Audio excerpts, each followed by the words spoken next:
தலைமையகம் சென்னை. 2027 மக்கள் தொகை கணக்கெடுப்பிற்கான அரசாணை கடந்த வருடம் ஜூன் மாதத்தில் வெளியானது. இதனைத் தொடர்ந்து இந்தியா முழுவதும் மக்கள் தொகை கணக்கெடுப்பிற்கான ஆயத்த பணிகள் தொடங்கி நடைபெற்று வருகின்றன. தமிழ்நாட்டில் கூட மக்கள் தொகை கணக்கெடுப்பிற்கான ஆயத்த பணிகள் தொடங்கிவிட்டன.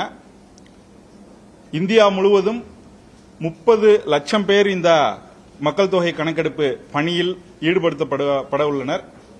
தமிழகத்தில் சுமார் 1,60,000 நபர்கள் இந்த மக்கள் தொகை கணக்கெடுப்பு பணியில் ஈடுபட உள்ளனர். மக்கள் தொகை கணக்கெடுப்பு பொதுவாக 2 கட்டங்களில் நடைபெறும். முதல் கட்டம் என்பது வீட்டு பட்டியல் மற்றும் வீட்டு வசதி கணக்கெடுப்பு. இரண்டாம் கட்டம் என்பது மக்கள் தொகை கணக்கெடுப்பு. இந்த 2027 மக்கள் தொகை கணக்கெடுப்பிற்கு 2 சிறப்பம்சங்கள் உள்ளன. இந்த 2027 இந்திய மக்கள் தொகை கணக்கெடுப்பே இந்தியாவின் முதல் மற்றும் முழுமையான டிஜிட்டல் தொழில்நுட்பத்தை பயன்படுத்தி நடத்தப்படும் மக்கள் தொகை கணக்கெடுப்பு. இது முதல் சிறப்பம்சம். இரண்டாவது சிறப்பம்சம் என்பது சுய கணக்கெடுப்பு அல்லது சுய விவர பதிவேற்றம். இந்த வசதி கூட இந்த மக்கள் தொகை கணக்கெடுப்பில் முதல் முறையாக அறிமுகம் செய்யப்பட்டுள்ளது. தமிழ்நாட்டில் முதல் கட்டத்திற்கான களப்பணி ஆகஸ்ட் 1ஆம் தேதி முதல் ஆகஸ்ட் 30ஆம் தேதி வரை 30 நாட்கள் கால அவகாசத்தில் நடைபெற உள்ளது. இதற்கு முன்னதாக 15 நாட்கள் கால அவகாசம் சுய விவர பதிவேற்றம் அல்லது சுய கணக்கெடுப்பிற்கு வழங்கப்பட்டுள்ளது. இது ஜூன் 17ஆம் தேதி முதல் ஜூன் 31ஆம் தேதிக்கு இடையேயான 15 நாட்கள் கால அவகாசம் இந்த சுய கணக்கெடுப்பு வசதிக்கு கொடுக்கப்பட்டுள்ளது.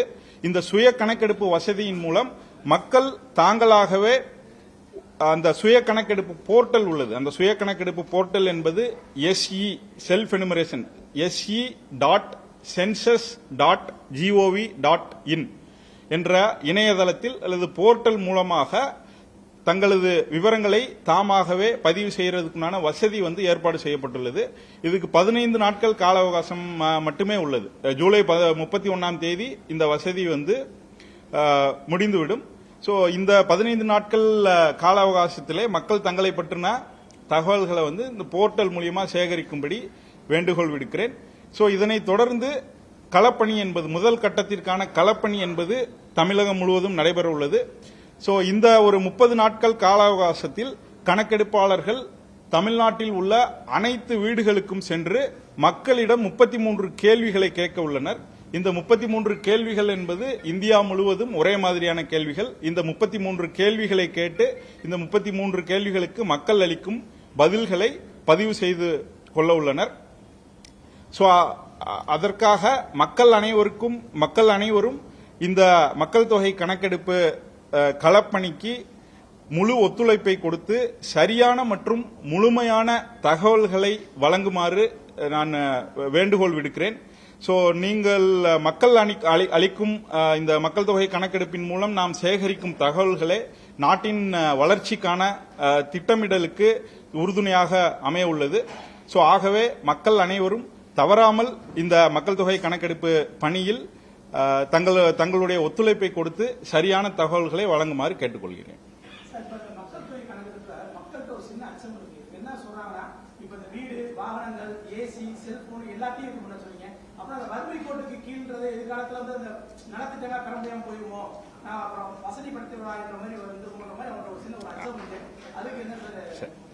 இது நம்ம பொதுவா ஒரு இன்ஃபர்மேஷன் தான் நம்ம கலெக்ட் பண்றோம். ஒரு ஸ்கீம் இல்ல ப்ரோக்ராம் நம்ம டிவைஸ் பண்றப்ப புதுசா இம்ப்ளிமெண்ட் பண்றப்ப அந்த திட்டத்துக்கான அந்த ஸ்கீமுக்கான இல்ல அந்த ப்ரோக்ராமுக்கான கைட்லைன்ஸ் செப்பரேட்டா இஷ்யூ பண்ணுவாங்க. இப்ப ஃபார் எக்ஸாம்பிள் கம்ப்யூட்டர் வழங்கணும் இல்ல லேப்டாப் எல்லாருக்கும் டிஸ்ட்ரிபியூட் பண்ணணும்னா அதுக்கு தனியா ஒரு கைட்லைன்ஸ் போட்டு அதுக்கப்புறம் செக் பண்ணி தான் பண்ண போறாங்க. நம்ம இந்த மக்கள் தொகை கணக்கெடுப்பு இந்த எக்ஸசைஸ் மூலியமா நம்ம கலெக்ட் பண்ற இன்ஃபர்மேஷனை வச்சு எந்த ஒரு பெனிஃபிட்ஸும் டைரக்டா டிசைட் பண்ண மாட்டாங்க. நம்ம இதுல கலெக்ட் பண்ற இன்ஃபர்மேஷன் பிளானிங்க்கு தான் யூஸ் ஆக போகுது. இது ஒரு ஃப்ரேம் ஒர்க்கா ஒரு பேஸா பயன்படுத்த போறாங்க. இந்தியாவில் ஓவராலா இத்தனை குடும்பங்கள் மொபைல் இருக்கு இல்ல இத்தனை குடும்பங்கள்ல டிவி இருக்கு. இந்த மாதிரி தான் நம்ம ஒரு தகவல் நம்மளுக்கு கிடைக்க போதே ஒழியா சோ இவங்க வீட்டுல டிவி இருக்கிறதுனால நாளைக்கு இதே ஒரு பேஸா வச்சுட்டு இவங்க வீட்டுக்கெல்லாம் டிவி கொடுக்க கூடாது அப்படி வரவே வராது. இந்த இந்த இன்ஃபர்மேஷன் எல்லாமே இரண்டாம் கட்டத்திற்கான ஒரு ஃப்ரேம் ஒர்க் தான் நம்ம முதல் கட்டத்தில் நம்ம வந்து பயன்படுத்த போறோம். ரெண்டாவது, இண்டிவிஜுவலான எந்த டேட்டாவையும் எந்த ஒரு பிளாட்ஃபார்ம்லையும் வந்து நம்ம ஷேர் பண்ண போறதில்லை. இந்த சாலையோர வசதிகள், அதாவது நம்ம வீடு இல்லாதவங்கன்னு வச்சுக்கலாம், சாலையோரம் மட்டும்ன்றதுக்கு பதிலாக வீடு இல்லாதவங்கன்னு வச்சுக்கலாம். மக்கள் ரிலேட்டடா இருக்கிற எல்லா கேள்விகளுமே இரண்டாம் கட்டத்தில் தான் இடம்பெற உள்ளன. அந்த டயத்தில் வந்து நம்ம முதல்ல எல்லா வீடுகளுக்கு சென்று எல்லா இன்ஃபர்மேஷன்லாம் கலெக்ட் பண்ணிட்டு, அது பிப்ரவரி 2027 இரண்டாம் கட்டம் நடைபெற உள்ளது. யார் வீடுகள் இல்லையோ லாஸ்ட் 1 or 2 days அவங்களுக்கு வந்து ஒரு ஸ்பெஷல் டிரைவ் வச்சு வீடு இல்லாதவர்களை வந்து கணக்கெடுக்கிறதுக்குண்டான பணி வந்து இரண்டாம் கட்டத்தில் நடைபெறும் பிப்ரவரியில்.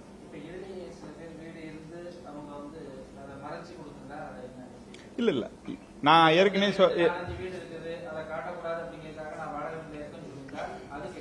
இல்ல, மக்கள் வந்து அந்த மாதிரி அச்சப்பட வேண்டிய அவசியமே இல்லை. நம்ம இதுல கேட்கறது வந்து, ஒரு வீடு இருக்குன்னா அந்த வீட்டுல நார்மலா வசிக்கக்கூடியவங்க யாரு அப்படின்னு தான் நம்ம கேட்கிறோம்.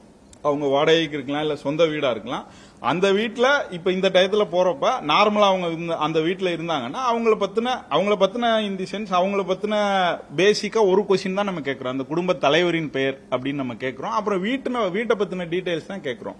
இதுல வந்து ஒருத்தவங்களுக்கு எத்தனை வீடு இருக்கு அதெல்லாம் நம்ம கேட்கறது இல்ல. அந்த மாதிரி டேட்டா வந்தாலும் அதை வச்சு நம்ம இவங்களுக்கு இத்தனை வீடு இருக்கு, நாளைக்கு ஏதாவது வீடு ரிலேட்டடா ஸ்கீம்ஸ் கொண்டு வர்றப்ப இவங்களுக்கு பெனிஃபிட் கொடுக்க கூடாது, அதெல்லாம் இதை வந்து நம்ம டிசைட் பண்ண போறதே இல்லை. நம்மளுக்கு அடிப்படை வசதிகள் எவ்வளவு தூரம் இருக்கு, எத்தனை வீடுகள் இருக்கு, அந்த மாதிரி டேட்டா தான் நம்மளுக்கு முக்கியம். அது இவங்க ஓனர்ஷிப்பா அவங்க ஓனர்ஷிப்பா அதெல்லாம் நம்ம இந்த சென்சஸ் டேட்டாவை வச்சு நம்ம ஃபைனல் பண்ண போறது இல்லை.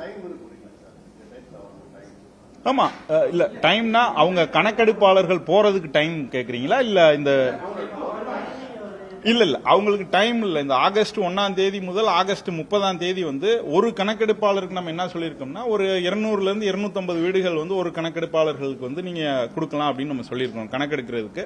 இது மக்கள் தொகை அடிப்படையில் பார்த்தோம்னா ஒரு 800 இருந்து 900 மக்கள் தொகை பாப்புலேஷன் கவர் பண்ற மாதிரி தான் நம்ம ஒர்க் அவுட் பண்ணி கொடுக்க சொல்லியிருக்கிறோம். அவங்க வந்து இந்த ஒரு மாச இடைவெளியில, இந்த ஒரு மாசம் இந்த 30 நாட்கள் கால அவகாசத்தில் அவங்களுக்கு விருப்பப்பட்ட டயத்தில் போய்க்கலாம். மேபி அவங்க ஸ்கூல்ல ஒர்க் பண்றாங்கன்னா மார்னிங் ஸ்கூலுக்கு முன்னாடி போகலாம், இல்ல ஈவினிங் போகலாம், இல்ல லீவ் நாள்ல போகலாம். அது வந்து அவங்களுக்கு கம்ப்ளீட் ஃப்ரீடம் இருக்கு. நம்ம இப்படிதான் போகணும் அப்படிதான் போகணும்னு நம்ம எதுவும் அவங்களுக்கு இன்ஸ்ட்ரக்ஷன்ஸ் வந்து கொடுக்கல. கல்வி இல்ல நம்ம குழந்தைகளோட கல்வி, ஸ்கூல் ஃபங்க்ஷனிங் இதெல்லாம் பாதிக்காத வண்ணம் வந்து அவங்க அதை ஷெட்யூல் பண்ணிக்கலாம். அவங்க எந்த டயத்தில் வேணாலும் போய்க்கலாம்.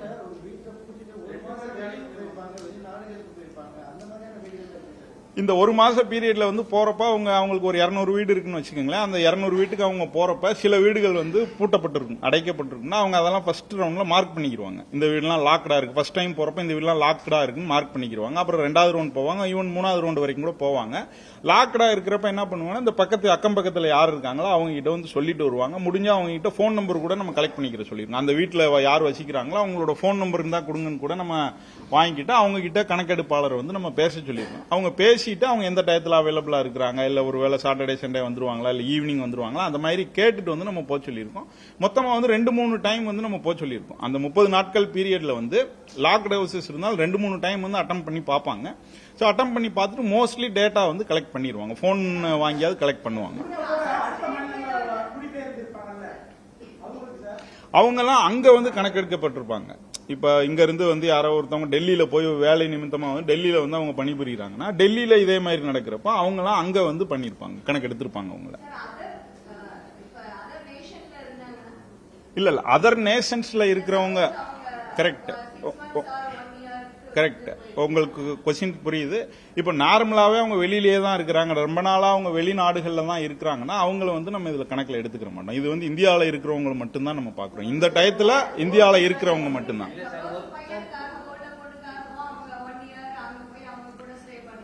இதுல இந்த சிட்டிசன் அதெல்லாம் எதுவும் வராது. நம்ம இந்தியாவில இந்த ஒரு பர்டிகுலர் பாயிண்ட் ஆஃப் டைம்ல இவ்வளவு மக்கள் இருக்காங்க அப்படிதான் நம்ம சொல்ல போறோம். மார்ச் 1 2027 வருஷம் மார்ச் 1 இந்தியால இவ்வளவு மக்கள் வசிக்கிறாங்க அப்படின்னு தான் நம்ம சொல்ல போறோம். அது சிட்டிசன் அதெல்லாம் இதுல வராது.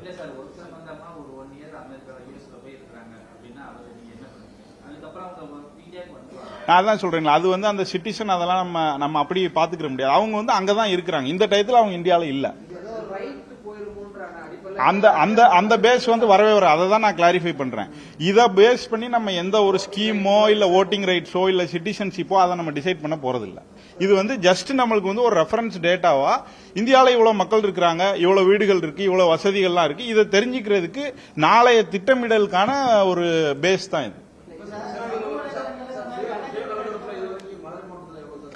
சுய கணக்கெடுப்புல மதுரை மாவட்டத்தில் இது வரைக்கும் ஒரு 9,000 வீடுகள் அவங்க வந்து இந்த சுய கணக்கெடுப்பு மூலியம் பதிவு செஞ்சிருக்காங்க. 9,000 வீடுகள்.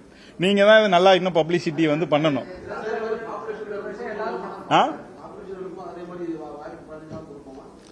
அந்த இரண்டாம் கட்டத்திலயா இல்ல இரண்டாம் கட்டத்துக்குண்டான அந்த கேள்விகள், இந்த செல்ஃப் எனுமரேஷன் ஃபெசிலிட்டி கொடுக்கறது, இதெல்லாம் பத்தி இப்ப டிஸ்கஷன் பண்ணிட்டு இருக்காங்க. இன்னும் வந்து ஒரு மோஸ்ட்லி செப்டம்பர் மாசம் வந்து அதெல்லாம் ஃபைனல் பண்ணுவாங்க. நம்மளுக்கு தெரிய வரும். அது இன்னும் நோட்டிஃபை ஆகல. கொஸ்டின்ஸ் நோட்டிஃபை ஆகுது, இந்த இதெல்லாம் நோட்டிஃபை ஆகல. அது நோட்டிஃபை ஆனதுக்கு அப்புறம் நம்ம தகவல்கள் தெரிய வரும். இல்ல மூன்றாம் பாலினம் அப்படின்னு நம்ம ஸ்பெசிபிக்கா அதை பத்தின டீடைல்ஸ் வந்து நம்ம கலெக்ட் பண்றது இல்ல. இரண்டாம் கட்டத்தில் வந்து அதுக்குண்டான கேள்விகள் இடம்பெறலாம்.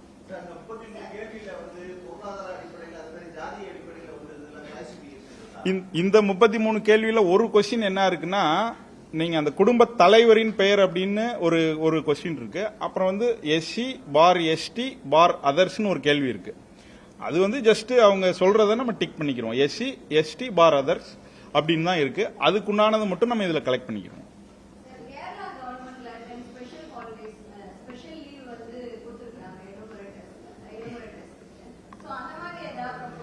இல்ல நம்ம இதை வந்து டிஸ்ட்ரிக்ட் கலெக்டர்ஸ் தான் பிரின்சிபல் சென்சஸ் ஆபீசர்ஸா இருக்கிறதுனால அவங்களோட டிஸ்கிரிஷனுக்கு நம்ம விட்டுட்டோம். அவங்க மாவட்டத்துக்கு வந்து அவங்க டீச்சர்ஸ் எவ்வளவு பேர் வந்து இதுல இன்வால்வ் பண்ணியிருக்காங்க, இல்ல வேற கவர்மெண்ட் ஸ்டாஃப் எவ்வளவு பேர் இன்வால்வ் பண்ணியிருக்காங்க, எத்தனை ஸ்கூல்ஸ் இருக்கு, டீச்சர்ஸ்க்குமான ஒர்க் லோடு எப்படி இருக்கு, அதெல்லாம் பொறுத்து அந்த பிரின்சிபல் சென்சஸ் ஆபீசர் வந்து சார்ஜ் ஆபீசர்ஸ் கூட டிஸ்கஸ் பண்ணிட்டு அவங்க லோக்கல் அரேஞ்ச்மெண்ட்ஸ் பண்ணிக்கலாம். ஏன்னா ஒரே நாம்ஸ் வந்து ஃபுல்லா ஸ்டேட் வைடா பண்றது வந்து கஷ்டமா இருக்கும் அப்படின்றதுனால நம்ம கலெக்டர்ஸுக்கும் அந்த சார்ஜ் ஆபீசர்ஸ்க்கும் அந்த டிஸ்கிரிஷன் கொடுத்துருக்கோம்.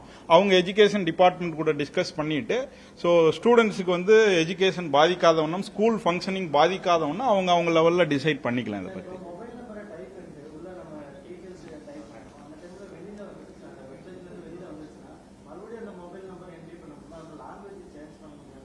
ஆமா இல்ல நம்ம இந்த செல்ஃப் எனுமரேஷன் போர்ட்டல்ல வந்து நம்ம அக்சஸ் பண்றப்ப அந்த குடும்ப தலைவரின் பெயர் ஒன்னு ஒரு டைம் கேட்கும், லாங்குவேஜ் ஒன்னு கேட்கும், மொபைல் நம்பர் ஒன்னு கேட்கும். இது 3 வந்து சேஞ்ச் பண்ண முடியாது.